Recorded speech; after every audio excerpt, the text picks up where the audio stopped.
Dear students, in the last lecture we have discussed about one compartment open model, IV bolus, IV infusion and extravascular administration, and we have determined the pharmacokinetic parameters.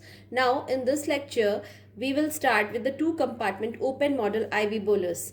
जैसा कि आप देख रहे हो two compartment open model IV bolus, that means there will be two compartment, one will be the central and other will be the peripheral. IV bolus का case है, इसका मतलब क्या होगा, यहाँ पर कोई एब्जॉर्प्शन रेट कांस्टेंट नहीं होगा. The drug is directly getting inside into the central compartment और the systemic circulation, so there will be no absorption rate constant. So जो मॉडल बनेगा वो इस तरीके का बनेगा. Central compartment, 2 is the peripheral compartment. Elimination हो रहा है from the central compartment, that is denoted by the KE. Rate constant is KE, and there is drug distribution between the central and the peripheral, and that can be denoted by K12. That means coming from 1 going to 2, that is the micro constant, that is the distribution rate constant you can say, and 2 1, that means coming from 2 going to 1, and it is maintaining equilibrium between these two compartments. Now come to this graph. This graph is between the log C versus T. These two graphs denotes the graphs of central and the peripheral compartment. Central compartment में कुछ इस तरीके का behavior रहेगा, peripheral compartment में कुछ इस तरीके का behavior रहेगा. मतलब central compartment में IV bolus का case है तो initially the drug concentration will be very high in the plasma, and initially there will be rapid decline in the concentration. Initial rapid decline.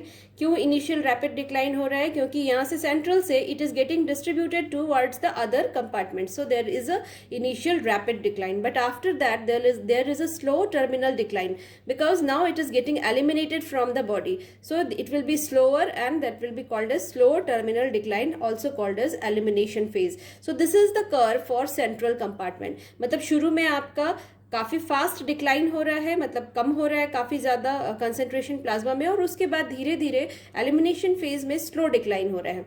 And this phase is called as, यहाँ से यहाँ तक का जो phase है that is called as the distributive phase, and the next phase that is the slow terminal phase that is called as the elimination phase. So this is the case of central compartment. In peripheral compartment, peripheral में देखिए drug जो है initially कहाँ से आ रहा है, central compartment से. शुरू में इसमें पेरिफेरल में कंसेंट्रेशन ड्रग का कितना रहेगा, 0 रहेगा.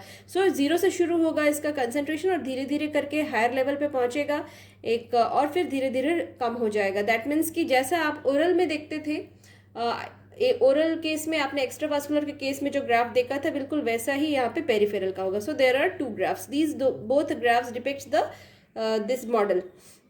Now come to the rate equations. Rate equations भी अब यहाँ दो होंगे, एक सेंट्रल का होगा, दूसरा पेरिफेरल का होगा. सेंट्रल में हम ये क्या, DCC, CC denotes the central compartment, plasma concentration in the central compartment. ठीक है, सो डीसीसी अपॉन डीटी. इसमें क्या लिखते हैं हम, हमेशा से हमने बताया है कि कभी भी जब रेट इक्वेशन लिखते हैं तो the rate of change in the amount और the concentration of the drug that will be equal to rate in minus rate out. So rate in, what will be the rate in the central compartment. आप यहाँ देखिए कहाँ से drug इसमें आ रहा है. ये सिर्फ इस वाले को हम कंसिडर करेंगे क्योंकि इधर से तो कुछ नहीं दिख रहा है, कोई यहाँ पे मॉडल में कुछ ऑब्जॉर्प्शन नहीं है. सो सिर्फ ये K21 जो है वो वाला ड्रग सिर्फ आ रहा है from 2 to 1. So we will consider only this. Rate in में हम लोग K21 को लेंगे. So K21 into CP, CP denotes the plasma concentration in the peripheral compartment. So K21 into CP minus, अब रेट आउट को लेना है. तो रेट आउट कहाँ से हो रहा है, हम चूंकि सेंट्रल कंपार्टमेंट को सिर्फ अभी चूज किए हुए, तो सेंट्रल कंपार्टमेंट में कहाँ से ड्रग निकल रहा है, एक KE है और दूसरा K12 है. दो रेट कॉन्स्टेंट्स हैं जो कि रेट आउट को बता रहे हैं. सो देयर विल बी K12 कहाँ से हो रहा है, CC से हो रहा है, मतलब सेंट्रल कंपार्टमेंट से हो रहा है. तो K12 CC plus KE CC. So this will be the rate out, K12 CC plus KE CC, and this will be the rate in, K21 CP. ठीक है, so rate in minus rate out, this will be the rate equation for central compartment.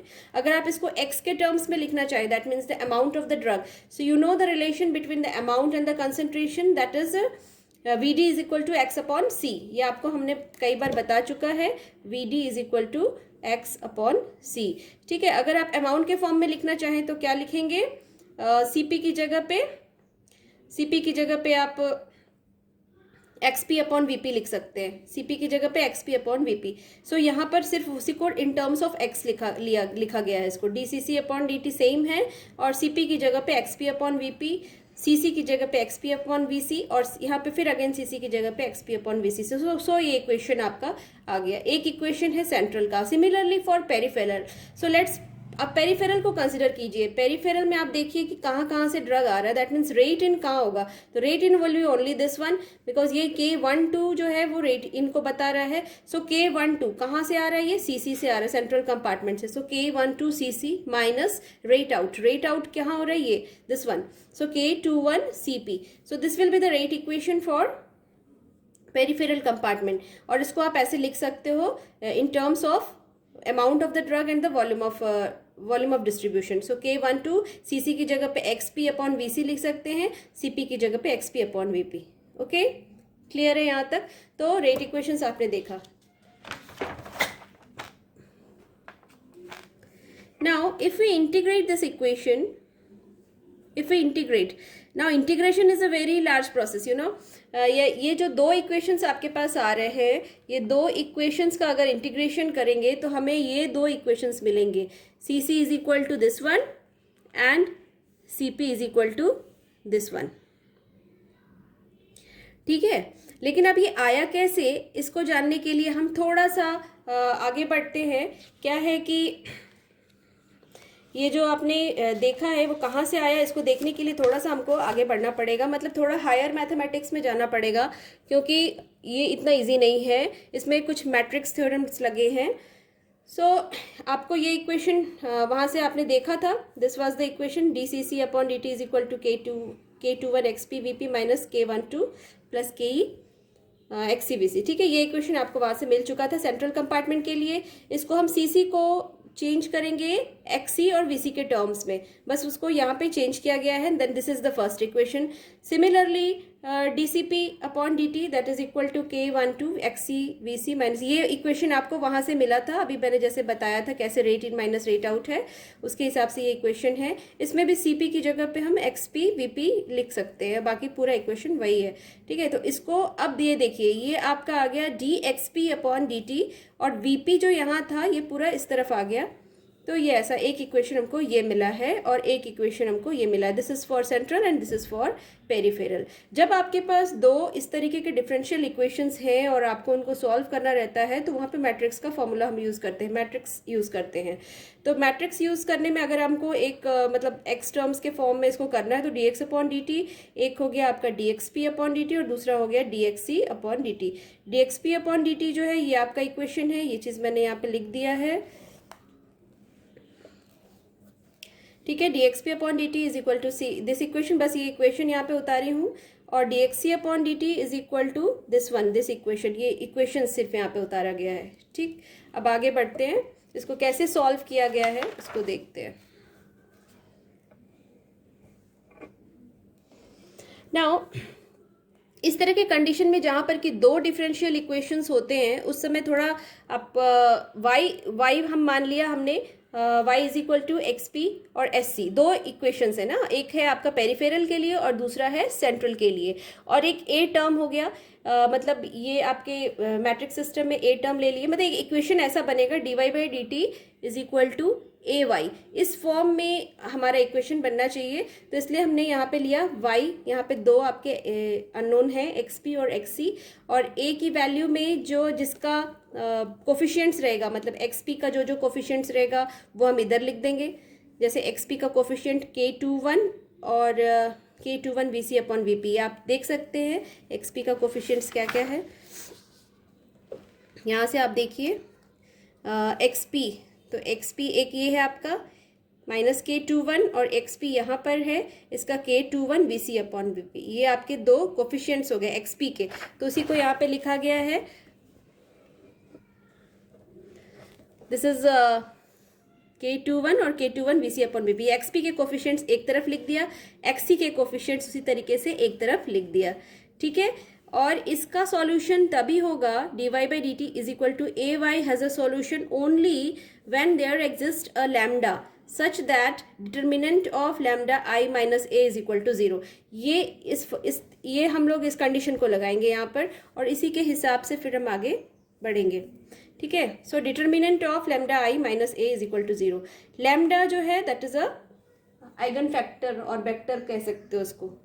So lambda और आई यहाँ पे identity matrix हो गई, minus ए की value ये पूरा का पूरा जो आपने यहाँ पे लिया है उसको आप लिख सकते हैं, ये पूरा ए की वैल्यू यहाँ पे लिख दिया गया, that will be equal to 0।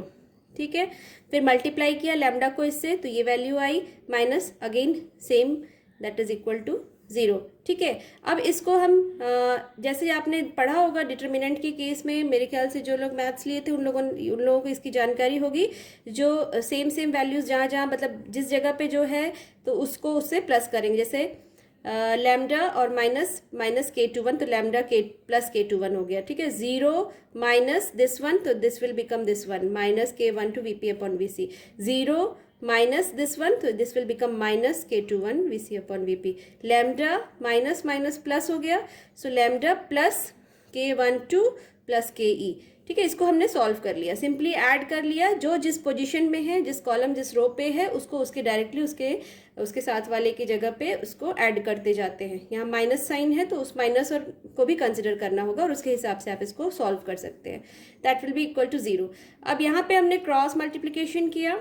ठीक, इसको इससे मल्टीप्लाई करेंगे, इसको इससे मल्टीप्लाई करेंगे, और बीच में मतलब आपका माइनस टर्म रहेगा। ओके, इसको सॉल्व करेंगे and you will gate finally इस तरीके का आपको एक ये मिलेगा, और उसके बाद फिर आप इसको इस तरीके से सॉल्व करते जाएंगे। ये देखिए कुछ इस टाइप का रहेगा। So now solving this equation y lambda plus k21, ये जो आपको डिटर्मिनेंट वाला इक्वेशन मिला है इसको हम सॉल्व करेंगे। सॉल्व कैसे करेंगे? क्रॉस मल्टीप्लिकेशन करेंगे एंड बीच में आपका माइनस का साइन रहेगा and that will be equal to 0। उसको आप सॉल्व करेंगे। Now we will get equation like this. ये आपको धीरे धीरे आपको दिखेगा कि ये क्वाड्रेटिक इक्वेशन के फॉर्म में जा रहा है एंड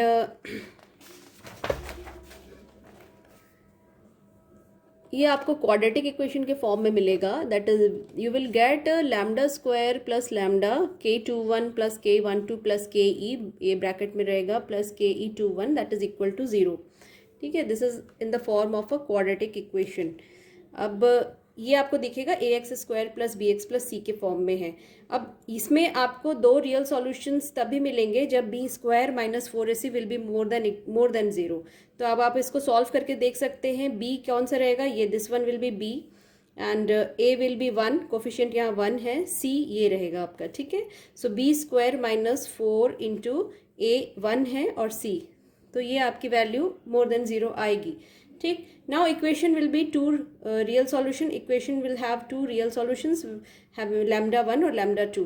तो लैम्डा 1 आपने पढ़ा होगा क्वाड्रेटिक इक्वेशन में, आपको थोड़ा ध्यान होगा तो दो रियल सॉल्यूशंस होते हैं और दोनों का समेशन माइनस b अपॉन ए होता है और दोनों का मल्टीप्लिकेशन c बाई ए होता है। तो दोनों का आप समेशन अगर करेंगे तो minus b upon a, we will get this one, और दोनों को मल्टीप्लाई करेंगे रियल सॉल्यूशंस को, तो you will get c upon a that will be equal to this one. Suppose lambda a is minus alpha, lambda 2 is minus beta, where alpha and beta are the hybrid rate constants. ठीक है, सो hybrid rate constants अगर हैं तो alpha plus beta अगर आप करोगे, alpha plus beta you will get this one, और alpha into beta you will get this one. तो ये आपको मिलेगा बुक्स में। आप देखोगे कि hybrid constants alpha and beta वहाँ पे पहले मान लिया गया and this will be equal to this and this will be equal to this. ये सब आपके रेट कॉन्स्टेंट्स हैं। This is the elimination rate constants where k21 k12 these are micro constants, micro rate constants कहलाता है। ठीक है, अब हमको सॉल्व करना है उसको इंटीग्रेशन के फॉर्म में। तो y इज इक्वल टू, हम इस फॉर्म में रखेंगे, y is equal to w1 e to the power minus alpha t plus w2 e to the power minus beta t. और w1 w2 क्या है? ये वेक्टर्स हैं। w1 इसको रिप्रेजेंट करता है, w1p w1c w2 w2p w2c, मतलब ये वेक्टर्स हैं जो कि पेरिफेरल और सेंट्रल दोनों को रिप्रेजेंट कर रहे हैं। Now if we differentiate with respect to time,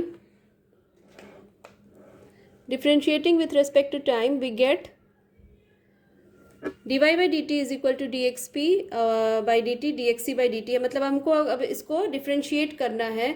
so differentiate करने में क्या आएगा, अल्फा जो है वो नीचे आ जाएगा, W1 minus alpha e to the power minus alpha t, इस तरीके से आएगा आपको। मतलब y को हम डिफ्रेंशिएट कर रहे हैं, तो y का वैल्यू था W1 ई माइनस अल्फा टी, अगर हम y को डिफ्रेंशिएट करेंगे तो वो इस तरीके से आ जाएगा ये आपका। और इसका सॉल्यूशन है that is equal to A Y, A की जगह पे जो हमने पहले लिया हुआ था वही लिख दें, वही रखेंगे, और y की जगह पे ये रखेंगे, y की जगह पे हम मल्टीप्लाई करेंगे इससे, ठीक है। W1p e minus alpha t plus W2p e to the power minus beta t, ये 2 के लिए हो गया और ये 1 के लिए हो गया, ठीक है। मतलब ये पेरिफेरल के लिए हो गया, कंपार्टमेंट के लिए, ये सेंट्रल के लिए हो गया। इस तरीके से आप मल्टीप्लाई करेंगे, y इज इक्वल टू आपको मालूम है ये होता है, उसको हम पुट करेंगे। दोनों को जब हम सॉल्व करेंगे then you will get this equation c c and C p. C c will be equal to this one and c c will be equal to, c p will be equal to this one, ठीक है। तो books में आप देखेंगे कि इतना सारा integration को बीच में उन्होंने स्किप किया, ज़रूरी भी था स्किप करना क्योंकि इतना ज़्यादा समझ से परे है, तो इसीलिए उन्होंने डायरेक्टली इंटीग्रेट करके सी सी और सी पी की वैल्यू ले आई है, जिसमें कि अल्फा एंड बीटा जो है these are the hybrid rate constants, alpha and beta are hybrid rate constants, x0 is the initial IV bolus dose, initial IV bolus dose. तो हम लोग फिर से वहाँ चलते हैं जहाँ पर कि हम लोगों ने छोड़ा था शुरू में, 2 कंपार्टमेंट मॉडल से शुरू किया था, 2 कंपार्टमेंट ओपन मॉडल, और इसको इंटीग्रेट किया था। सो इंटीग्रेशन के बाद हमको ये इक्वेशन मिला है, ठीक है। This both equations we get where x0 is the IV bolus dose and alpha and beta are the hybrid first order rate constants, and that alpha denotes the distribution phase, alpha distribution phase को denote कर रहा है, and beta denotes the elimination phase, ठीक। And this K12, K21 these are the micro constants और transfer constants that depicts the reversible transfer of drug between compartments, ठीक। Alpha plus beta हमने निकाला भी, आपको कैसे निकाला आपने देखा, उसकी वैल्यू ये आती है K12 plus K21 plus KE, और alpha into beta is equal to K21 into KE, ये कैसे निकाले हैं हम आपने देखा है। इक्वेशन 3 को हम फिर से लिख सकते हैं, CC की वैल्यू को हम लिख सकते हैं, कैसे लिख सकते हैं, ये पूरा का पूरा आप एक कांस्टेंट मान लो A और e to the power minus alpha T, दूसरे को पूरा का पूरे को आप b मान लो and e to the power minus beta T, ठीक।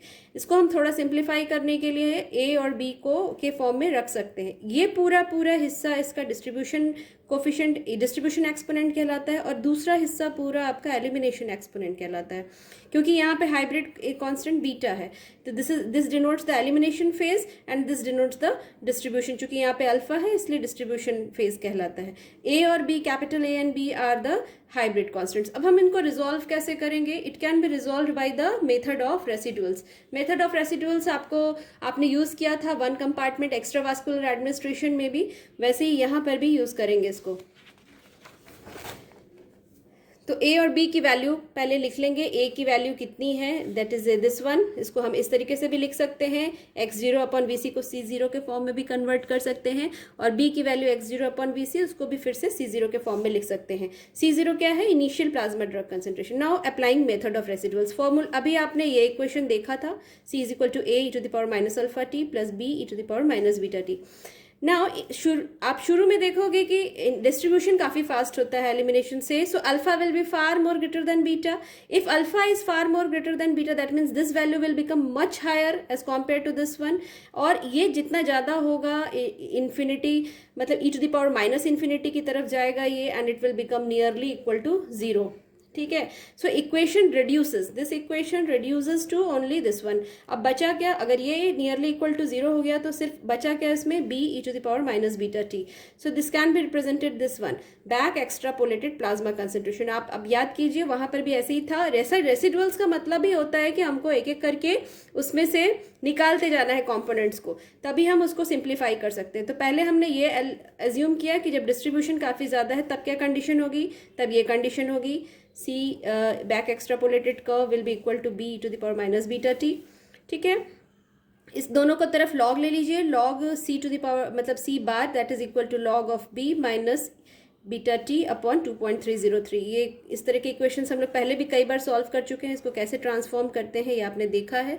नाउ सब्सट्रैक्टिंग इक्वेशन 6 इक्वेशन 6 को आप 5 से माइनस कर दीजिए, मतलब सी में से सी बार को माइनस कर दीजिए, तो आपको ये वैल्यू में से आपको ये माइनस करना है, बचेगा क्या, ए की वैल्यू बचेगी, ठीक है, A E to the power minus alpha T. तो this is called as the residual concentrations, इसको सी आर जो है that is called as the residual concentrations. Now taking log on both sides, again we will take the log C R is equal to log of A minus alpha T upon 2.303।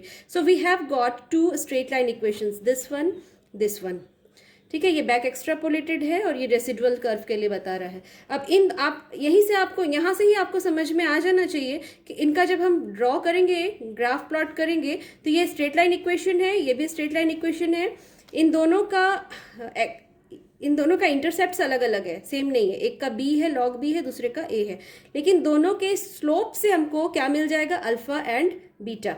इन दोनों के slope से हमको अल्फा बीटा की values मिलेगी। Now we will plot a graph between log c and t and we have two straight line equations. अभी मैंने जैसे आपको बताया हमारे पास दो स्ट्रेट लाइन इक्वेशंस हैं, एक तो रेसिडुअल कर्व के लिए है और दूसरा है अपने पास बैक एक्स्ट्रापोलेटेड वैल्यूज के लिए। तो दो स्ट्रेट लाइन कर्व्स को हम लोग अब प्लॉट करेंगे। तो this is the values of the log C are values, और इसमें आप देखेंगे ये पीछे जा रहा है, इंटरसेप्ट है, that is log a and it's slope will be alpha minus alpha upon 2.303। तो इसके स्लोप से, रेसिडुअल कर्व के स्लोप से हमको अल्फा मिल जाएगा, मतलब डिस्ट्रीब्यूशन रेट कांस्टेंट मिल जाएगा। और दूसरा कर्व है आपका ये जो बैक एक्स्ट्रापोलेटेड है, और ये कौन सा कर्व है, ये वाला है original log c values. This is the true plasma concentration values, log c values. So this curve is the original curve log c values and its intercept is log of c0, this is intercept, ठीक है। तो ये curve आपका log c values का। अब इसी को अगर हम बैक एक्स्ट्रापोलेट करके स्ट्रेट ले जाए पीछे की तरफ, तो it will touch the y axis at point log of b की जगह पे ये टच करेगा, और इसके स्लोप से हमको क्या मिलेगा, इसके स्लोप से हमको बीटा मिलेगा। दैट मीन्स बीटा क्या है आपका, that is the elimination rate constant, ठीक है, overall elimination rate constant. So back extrapolated curve की स्लोप से आपको बीटा मिलेगा, बीटा की वैल्यू मिल जाएगी, और रेसिडुअल लाइन के कर्व से आपको उसके स्लोप से आपको अल्फा की वैल्यू मिल जाएगी। So we can get the alpha and the beta from this graph. इससे हमको अल्फा और बीटा की वैल्यूज मिल जाएंगी। और उसी तरीके से यहाँ इंटरसेप्ट log a है, log b है, तो इसको एंटी लॉग लेंगे तो हमको a की और b की वैल्यूज भी मिल जाएंगी। Even we can get the value of c0। Now we will assess the pharmacokinetic parameters. Alpha and beta, as I have just said that alpha and beta we can get from the graph. Okay, C0 is equal to A plus B, ये determine किया गया है, तो A plus B is equal to C0 होता है। और ऐसे भी आप इंडिपेंडेंटली A, B और C0 की वैल्यूज इस ग्राफ से डायरेक्टली निकाल सकते हैं। देन फॉर्मूला बेस्ड है अब, elimination rate constant Ke will be equal to alpha into beta C0 upon A beta plus B alpha, ठीक है। K12 that is the micro constant that will be equal to a b bracket में beta minus alpha whole square upon C0 a beta plus b alpha, okay। K21 that is equal to a beta plus b alpha upon C0। तो ये आपको तीनों rate constants की values मिल जाएंगी, और जो आपका इनिशियल कंसेंट्रेशन है, प्लाज्मा कंसेंट्रेशन, वो आपको मिल जाएगा, C0 की वैल्यू मिल जाएगी। So we can get the Ke, that is the elimination rate constant from the central compartment. We will get the beta and the alpha. Beta is the rate constant for elimination from the entire body. So both are elimination rate constants, but it is only from the central compartment and it is from the entire body. पूरे body से जो elimination हो रहा है उसका rate constant beta है, okay. Other parameters which will get from this is AUC, area under curve. We will get area under curve that will be equal to A upon alpha plus B upon beta. VC, that is the volume of distribution in the central compartment, that will be equal to x0 upon C0, that is x0 upon KE AUC। इसको ऐसे भी लिख सकते हैं। अब VP निकालना है, that is the volume of distribution of the peripheral compartment, so that will be VC into K12 upon K21, ठीक, K12 अपॉन, ठीक है, K21। सो ये आपको AUC, VC और VP की वैल्यू भी इसमें फॉर्मूला बेस्ड मिल जाएंगी। टोटल सिस्टेमिक क्लियरेंस क्या होता है, that is equal to, actually क्या होता है, KEVD, ठीक है, आप लोग जो अभी तक पढ़ते आए हो, total systemic clearance is equal to KE/VT, that is KE is the elimination rate constant. यहाँ पर हमको ओवरऑल एलिमिनेशन रेट कांस्टेंट लेना है तो बीटा लेंगे, KE की जगह पे बीटा लेंगे। So total clearance will be equal to beta into VT। और टी हाफ क्या होता है ये आपको मालूम है फर्स्ट ऑर्डर रेट कांस्टेंट के लिए। फर्स्ट ऑर्डर काइनेटिक्स के लिए टी हाफ होता है 0.693 अपॉन KE। तो यहाँ पे KE की जगह पे हम ओवरऑल एलिमिनेशन रेट कांस्टेंट लेंगे beta. So we will get t half, we will get total clearance, we will get the volume of distribution of the two compartments, both central and peripheral. We will get the AUC, then we will get the different rate constant values. We will get the different rate constant values, and we will get the alpha and the beta. Alpha is the distribution rate constant, beta is the elimination rate constant, and we will get C0. So all the parameters, pharmacokinetic parameters we can get. So this is all, say, two compartment open model extravascular administration.